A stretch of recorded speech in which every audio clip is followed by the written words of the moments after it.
descendre voir un petit bas.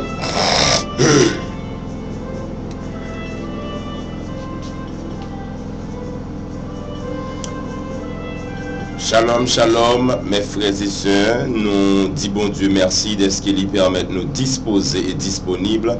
Je dis pour nous capables de présenter une belle émission ça, que vous connaissez déjà chaque soir, qui c'est de Babylone à l'île de Patmos, côté que je dis à nous parler concernant le messager de Patmos. C'est lui que Dieu a donné les révélations selon lesquelles nous devons adorer Jésus-Christ et encore honorer ses travaux.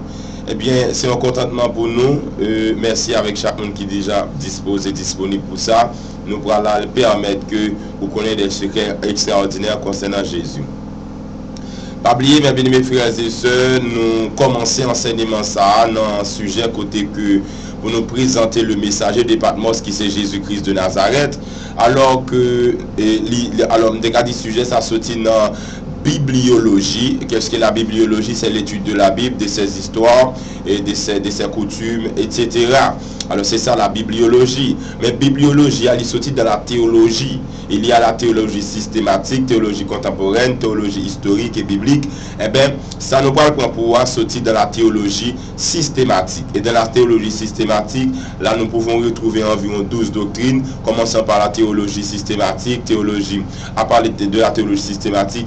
Et là, on va prendre encore ça, théologie proprement dite, christologie, nématologie, missiologie, eschatologie. Mais quand il y a une théologie systématique là, nous choisissons de présenter la christologie. Alors la christologie lui-même, qui a plusieurs points là-dedans, dans l'étude de la christologie, on peut voir Christ avant sa naissance, Christ pendant sa naissance, son ministère, sa mort, sa résurrection et son règne. Alors nous voilà essayer de présenter au lit, et parce que chaque monde parle de lui en façon, même Jacques que nous avons Matthieu qui parle de Jésus-Christ étant que roi, alors que Marc parle de Jésus-Christ étant que le travailleur, celui qui peut travailler à l'image d'un veau, alors que nous avons Luc présenté Jésus étant que le serviteur, le fils de l'homme, et Jean c'est l'aigle, les fils de Dieu. Maintenant, nous allons démarrer, ou même qui compte l'émission ça, qui c'est le messager. Alors de Babylone à l'île de Patmos, on a parlé sur les messagers de l'île de Patmos, qui c'est Jésus-Christ même. Eh bien, partagez-la avec un frère, partagez-la avec une soeur. Ça pourra permettre que nous ayons plus de monde qui a suivi belle formation ça, et ça pourra aider et utile en pile monde. Merci en pile pour patience, compréhension, l'amour que vous avez pour nous déjà démarrer rapide vite. Et dans Matthieu chapitre 1, hier nous t'ai parlé de ça, hier nous t'ai expliqué premièrement pour la généalogie de Jésus, et nous avons déjà expliqué la signification de généalogie. Nous avons dit que Génos, Génésis, c'est-à-dire racine, source, et Jean, personne. Quand on dit généalogie, on parle concernant de l'histoire des hommes, on parle concernant des familles, des tribus, des nations, etc. Et bien, généalogie, c'est étude des monde concernant racines, familles, etc. Mais dans la généalogie, nous te dit que il y a quelques points qui étaient importants. Il y avait des généalogies là où on explique la race de la personne d'une manière descendante, c'est-à-dire au point en haut pour descendre, gagner c'est ascendant au point en bas pour monter.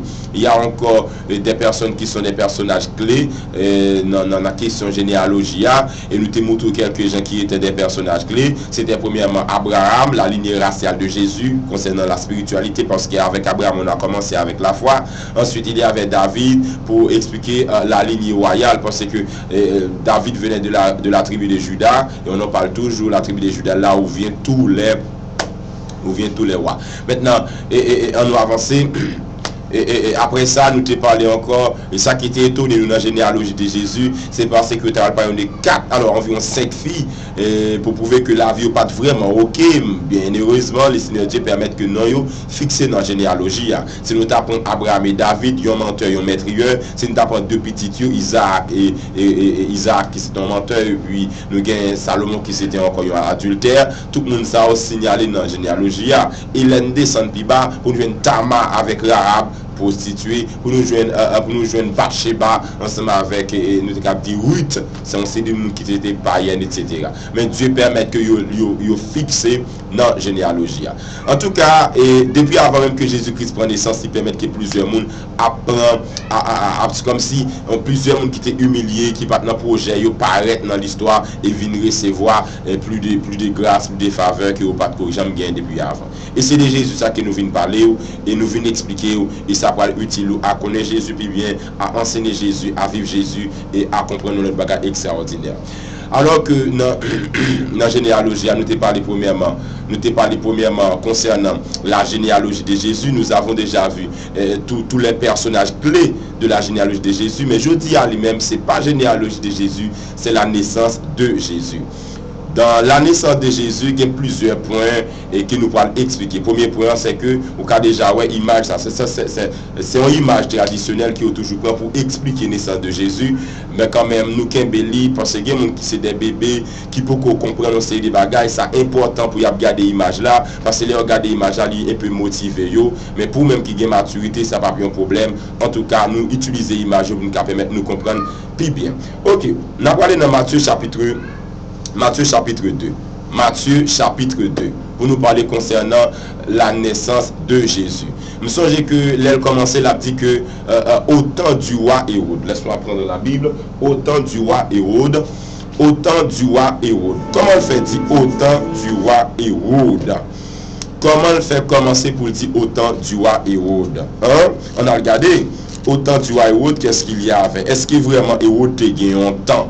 Pour nous, Jésus étant né, Jésus, oubliez le mot grec là qui c'est mot grec là qui c'est Jésus pour grec là, alors que Hébreu a dit Yeshua.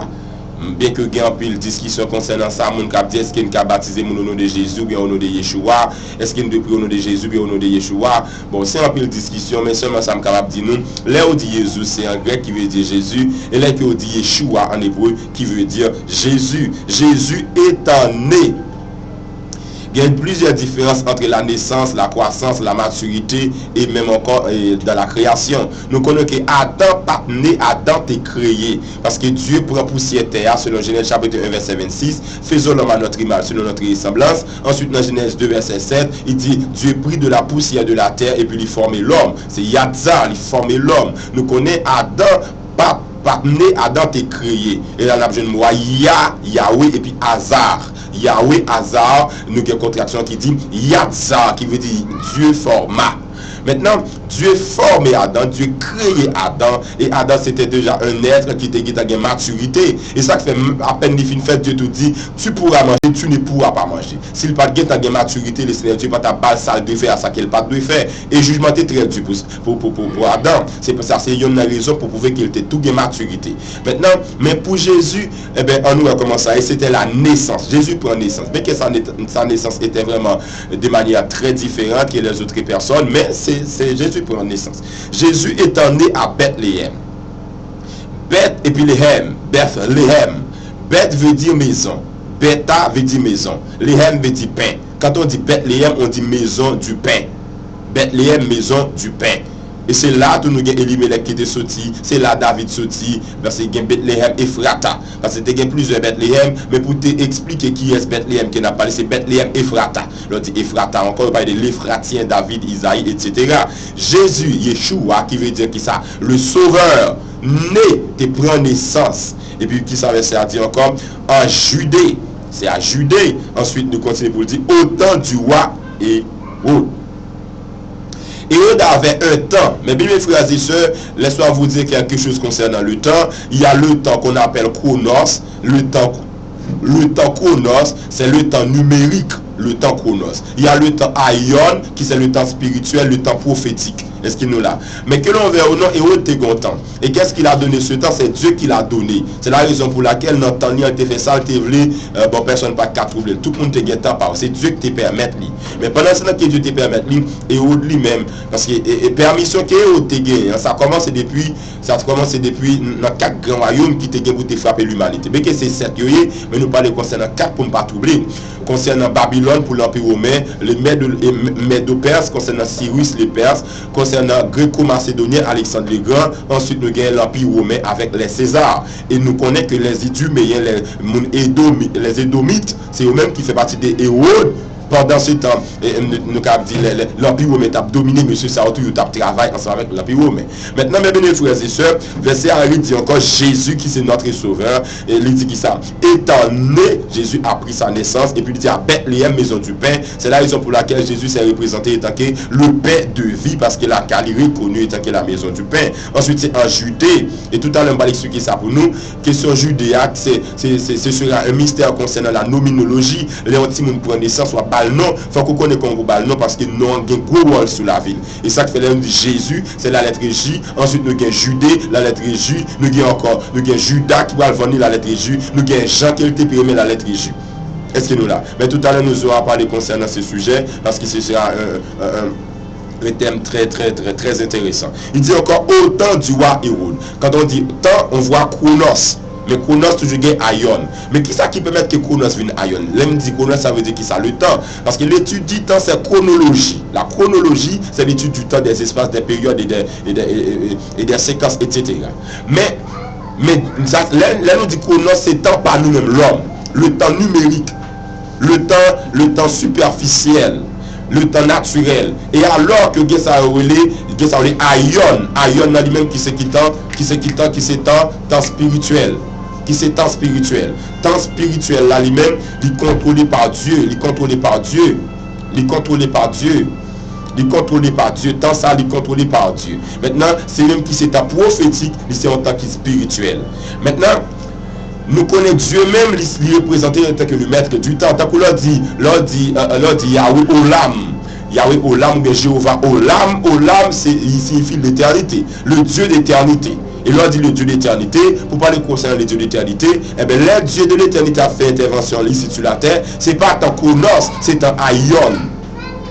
Le temps Aion veut dire qui ça? C'est un temps côté que en pile l'état de prendre en pile temps pour un bagage réaliser, il prend un petit classe temps. Imaginez l'homme arrivé sur le monde, formation ça nous fait surtout dans la classe de guérison. Pour nous qui ont besoin au pays dans le ministère de guérison, côté que au grand monde, pour un grand monde pied cassé, pied a cassé et il pas reprend, il pas jamais reprend. Mais que il n'a pas, il pas reprend. Numéro 1. Une fois que pied a cassé, pour une bagarre que nous devons faire, c'est la guérison. Alors, guérison en mourette, c'est thérapeute qui veut dire reprendre sa forme normale. Mais pied a cassé, la fait le mal 1, il n'a pas, il va jamais prendre 2, et il ne va jamais marcher sur lui. Pour une bagarre qui est important, premièrement, il faut que douleur enlever. Il faut que la douleur s'enlève, il faut que douleur enlever. La douleur finale, numéro 1. Deuxièmement, pour nous guérir. Qui veut dire thérapeute reprend forme. Troisièmement, qu'on y a, pendant mon guéri, pendant la douleur arrivée, qui s'est passé? La douleur, c'est un esprit. Pour qu'à chasser l'esprit de douleur. Là, parce que verset a dit ça, dans Isaïe 53, 7 bagages que Jésus-Christ fait pour nous, et tant qu'on évangéliste. Il efface douleur, il efface ceci, il efface cela. Maintenant, ou quand il efface douleur numéro 1, qu'on y a pour Pierre guéri. Il a guéri là, parce qu'une fois que Pierre guéri, c'est cellules qui apportent des vitamines, etc. Mais qu'on y a pour mon guéri qui a marché sur l'immédiat, et bien, il faut que nous connaissions qui sont les rattrapages du temps. Et qu'on y a là pour dire non, mais Jésus, levez marcher. Numéro 1, ou pas mal médicaments anesthésie pour douleur sortir. Numéro 2, tout médicament contre le ça a effet secondaire. Numéro 3, eh bien, pour mon guéri, la un petit temps afin que les vitamines soient capables de partir. Et depuis qu'il y a vitamines, il faut qu'il y ait protéines, il faut qu'il y ait antibiotiques. Mais alors, dire au nom de Jésus, levez marcher, qu'on y a un rattrapage du temps. Qu'on a qui les montant, c'est l'état de 3 mois avant qu'à marcher sous lui. Mais immédiatement, on dit lever marcher, qu'on y a là, faut que nous ayons connaissance comment pour le prier, bon Dieu, afin qu'il soit capable de pouvoir sous dimension de l'éternité. Parce que l'éternité à lui-même sont l'heure qui entre dans l'air par nous, qui va même avec l'air par nous. Nous avons lever marcher, alors que tu as 3 mois pour le marcher, et puis qu'il t'a rattrapé temps, et bien c'est ça que nous regardons. Olam, la restauration.